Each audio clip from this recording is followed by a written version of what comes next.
Hello. Bakit parang nabigla kayo? Ha? Ha? Bago ka mag-asawa, 40 years muna. Ha?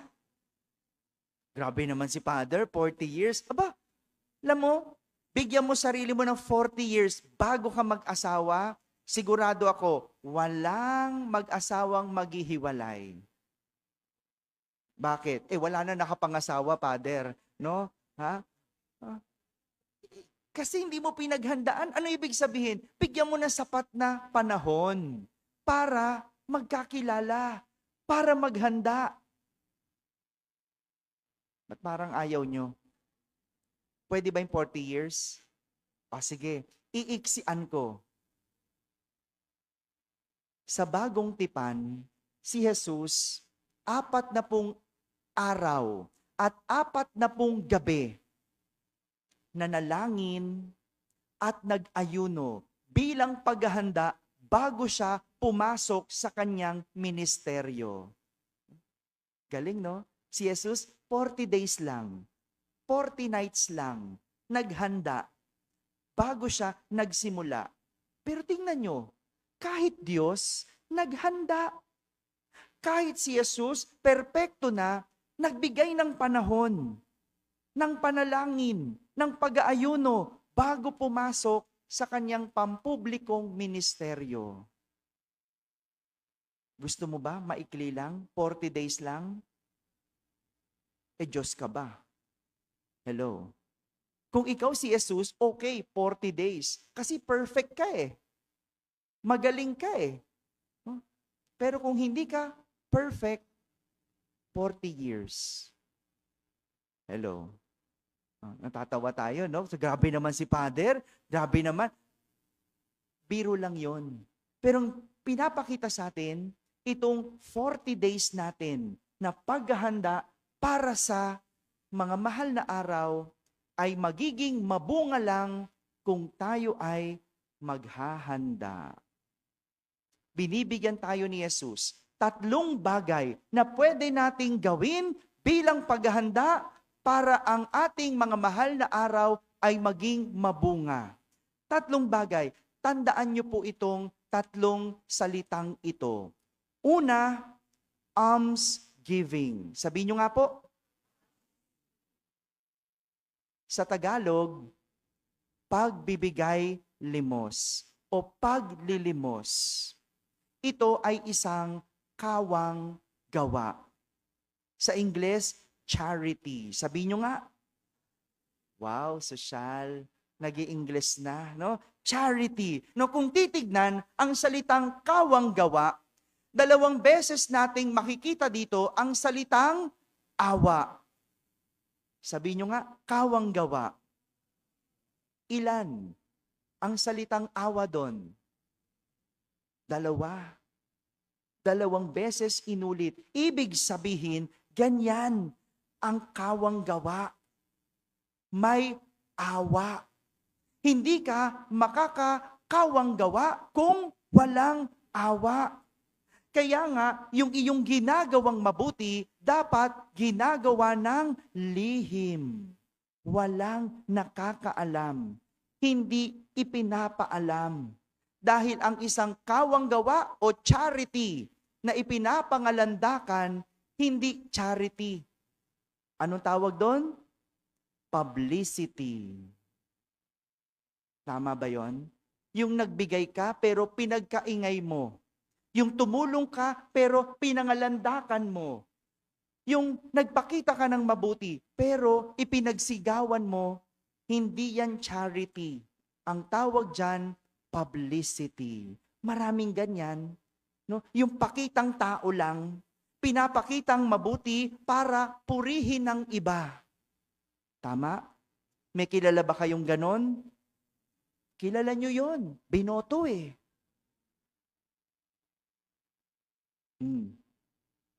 Dapat, ang isang kawang gawa, nililihim at may awa. Hindi pwedeng ginagawa mong isang mabuti nang hindi ka naawa. Kaya nga, tinuturuan tayo ni Jesus ngayong araw na ito, magkawang gawa. mabuting gawa na may awa. Sa pamamagitan ng simpleng paglilimos. Yan ang almsgiving. Pangalawa, tandaan niyo po ang ikalawang salitang ito, sacrifice. Sabihin niyo nga, ano yung una? Pangalawa? Yan. Tinignan ko ang ibig sabihin ng salitang sakripisyo. No? Alam niyo, ang ganda ng salitang sakripisyo. Sabi sa diksyonaryo, ang salitang sakripisyo ay ang laging pag-iwan sa hindi komportable kalagayan. Anumang bagay para sa iba. Ang ganda nun, no? Yung iniiwan mo ang komportableng bagay o komportableng lugar sa isang hindi komportable para sa iba. Halimbawa, no? Ikaw ay nasa bahay. Saan ang komportableng matulog? Sa kwarto. Saan sa kwarto? Sa kama, di ba? Pagka nakahiga ka sa kama, komportable, ang sarap matulog. Tama? Hello, tama? Tama, komportable, no? Pero bumangon ka, tumayo ka, at pumunta ka sa hindi isang komportableng lugar. Ano yung isang hindi komportableng lugar? Halimbawa, no, yung antok na antok ka na, no? Pagod na pagod ka, ang sarap matulog, pero kailangan mong bumangon para magluto. Saan punta? Opo na, dali. Para magluto, hindi ba? Yun ay sakripisyo. Di ba? Kaya yung mga bata dito, pasalamatan nyo yung mga nanay nyo na yung ang aga-aga kailangan bumangon para magluto, para mag-asikaso. Ang tawag doon, sakripisyo. Yung umalis siya sa pagkatulog, no? Para lang kumilos. No? Parang isang estudyante, hindi ba? Nag-aaral ang isang estudyante, tama ba? Tama? Baka tama ito. Nag-aaral, di ba? Madali ba mag-aral? Hindi. Hindi komportable mag-aral. No? Pero yung ginagawa mo to para sa magulang mo, ginagawa mo to para sa kinabukasan mo, ay isang sakripisyo. Sakripisyo. Yan ang tinuturo sa atin. Ang magsakripisyo. At sinasabi ni Jesus, pwede itong magawa sa pamamagitan ng pag-aayuno. Sabi nyo nga, sa Ingles, fasting. Fasting. Yung komportable, masarap kumain. Tama? Pero yung kaya mong hindi kumain para makakain ang iba, ano tawag? Sakripisyo. No? Kaya hindi ba yung magulang, yung isusubo na lang, ibibigay pa sa anak. Sakripisyo. Yan ang fasting. Yes.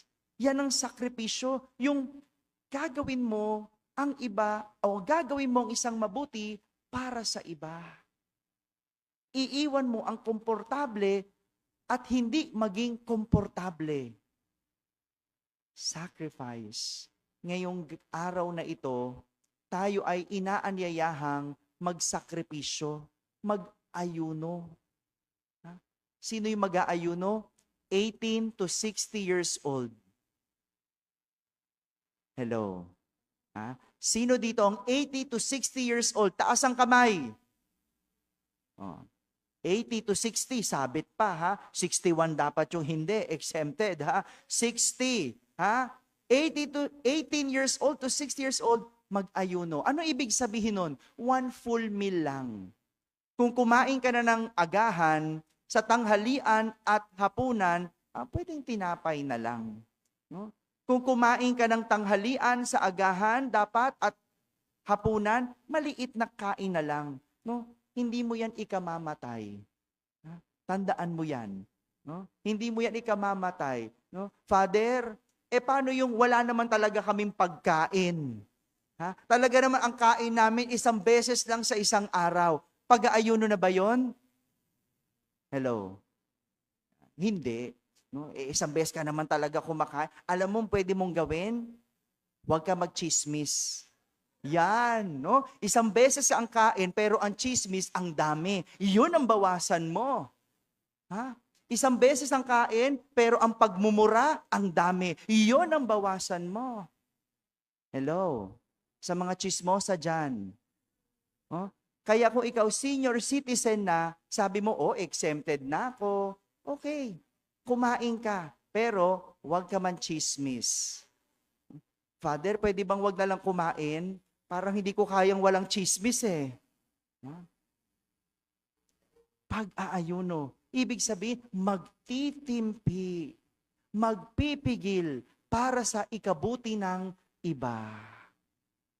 Pangalawang dapat gawin sa araw na ito, sacrifice. Pangatlo, holiness. Sabihin nyo nga, ano yung una? Pangalawa. Pangatlo. Sa Tagalog, pagpapaka-banal. Ang panahon ng Kwaresma ay panahon ng pagbabalik loob sa Diyos. Ang pinakasimpleng pagbabalik loob sa Diyos ay ang panalangin, pagdarasal. Kaya nga, lahat ng nagbalik loob sa Diyos, ang unang ginawa ay nagdasal, nagsimba, pumunta sa simbahan. Kaya nga, ito ang paanyaya sa atin. Kayong lahat, tayong lahat na nagsimba, paanyaya sa atin, pagbabalik loob sa Diyos. Habang buhay ka pa, pumunta ka na sa simbahan. Dahil pagpatay ka na, saka ka pupunta sa simbahan. Paano? No? May ganyan, no? Nung buhay, hindi nagpupunta sa simbahan. Nung patay, gustong ipasok sa simbahan. Anong silbi nun? Hello? May silbi pa ba yon? O, kayo nagsabi niya na, wala na. Wala nang silbi yon. Dahil ang silbi ng pagdarasal para sa ating buhay. Yung mga patay, ipagdarasal na lang. Hindi ka na makadasal eh. 'Di ba? Nung buhay ka, hindi ka kasi nagdasal. Kaya ngayong buhay, magbalik loob sa Diyos. Dahil ang unang hakbang ng pagbabalik loob sa Diyos ay pagdarasal. At ang nagdarasal, nagpapaka-banal. Pero hindi naman lahat ng nagpunta sa simbahan, nagdasal. 'Di ba? Yung mga nasa labas, nagchichismisan kanina pa. No? Hindi naman nagdasal yan, no? Pero magpapalagay ng abo. No? Bakit? Kasi malalaman, sino ang hindi nagsimba? So, kung ikaw ay may abo sa noo at hindi ka nagsimba, hindi ka nagdasal, ano tawag sa'yo? Mapagpaimbabaw. Bakit? Pakitang tao lang. Para pag-uwi ay nagsimba. Pero ang totoo, nakipagchismisan sa labas. Tayong lahat, inaanyayahan sa araw na ito, magpakabanal sa pamamagitan ng simpleng pagdarasal. Mga kapatid, ito ang tatandaan nating gagawin, nating paghahanda sa panahon ng Kwaresma. A, ano? S, H, A, S, H. Basahin mo. Ash, abo. Yan ang ibig sabihin ng ipapahid sa iyong noo. Na ikaw ay mag-almsgiving, kawang gawa. Ikaw ay mag-sacrifice. At ikaw ay magpakabanal to be holy. Ash.